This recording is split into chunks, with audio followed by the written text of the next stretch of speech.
भविष्यवाणी कर कर तुम्हें वो वरदान मिले। 2 Timothy 1:6. दूसरा Timothy 1:6। Therefore I remind you to stir up the gift of God which is in you through the laying on of my hands. Timothy, Paul is saying. इसी कारण मैं तुझे सुधि दिलाता हूँ कि परमेश्वर के उस वरदान को जो मेरे हाथ रखने के द्वारा तुझे मिला है प्रज्वलित कर दे। पौलुस कह रहे टिमोथी को। एक परमेश्वर की दासी है, अब वो प्रभु के पास चली गई। A woman of God who's gone to be with the Lord. एक दिन उन्होंने मुझे बुलाया। One day she called me. जब मैं करीबन 20-21 साल का था। I was roughly 20-21. उन्होंने मेरे सर के ऊपर हाथ रखा। She laid hands on my head. और एक भविष्यवाणी करी। And prophesied over me. और उन्होंने कहा कि the gift of the working of miracles. And she said, चमत्कारों को करने का वरदान प्रभु तुझे दे रहा है।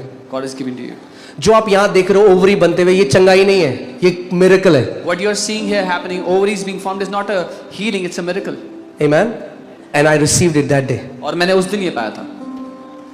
हाथ रखे जाने को तुच्छ मत समझो। Don't take laying on of hands lightly. Divine transfers are done when laid hands are laid. अलौकिक ट्रांसफर होते हैं जब हाथ रखे जाते हैं। वो प्रभु की दासी आज स्वर्ग जा चुकी हैं। That woman of God is in heaven now. मगर जो उन्होंने इम्पार्ट किया आज हम उसका फल देख रहे हैं। But what she imparted today, we are seeing the fruits of it. Okay? So Paulus Timothy को कह रहा है। Paul is telling. वो कह रहा है मैंने हाथ रखे तिमोथी तब तुझे वरदान मिला। He's saying Timothy, I put my hands on you. That's how you got this. अगर कोई आज ऐसा बोले देखो कितना घमंडी आदमी है। If someone says this today, people will say how proud this man is. Roman 1:11 में देखो पौलुस क्या कह रहा है। वो कह रहा है क्योंकि मैं तुमसे मिलने की लालसा करता हूं कि तुम्हें कोई आत्मिक वरदान दूं। I may impart to you spiritual gifts.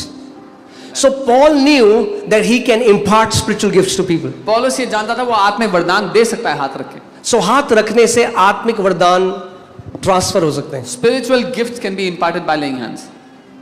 Okay. Mrinalini है यहाँ पे? Yeah, can you stand up? So okay. Mini I mean like among all the thousands of lives that I've seen transform. हजारों जीवन जो मैंने बदलते देखे हैं।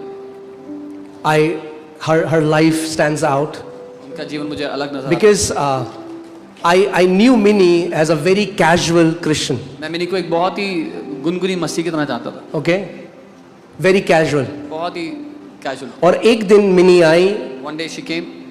and the Lord put in my heart to lay hands on her. प्रभु ने मेरे दिल में डाला उस पे हाथ रखा। And the moment I laid hands on her, जैसे मैंने हाथ रखा, it was so tangible. I knew that something has transferred. वो इतना प्रकट था मैं जानता था कुछ ट्रांसफर हुआ है। And वो दिन है That day, from that day, I mean like you guys know it, right? Her life has transformed 180 degree. उनकी जिंदगी 180 डिग्री घूम गई। She is a firebrand for the Lord. वो प्रभु के लिए आग से जलती हुई गवाह है। Amen. So, see, understand, it's not me. मैं नहीं हूँ। I'm just a vessel. मैं एक बर्तन हूँ। But it's the Holy Spirit. लेकिन पवित्र आत्मा है। Okay. So, अगर सही हृदय से आप इसको समझें, If you understand this with the right heart, और आप रिसीव करें, and receive it, आप वो रिसीव कर सकते हैं जो पैसा नहीं खरीद सकता। you can receive what money can never buy. Okay, अब ध्यान से सुनो, इनहेरिटेंस क्या होती है?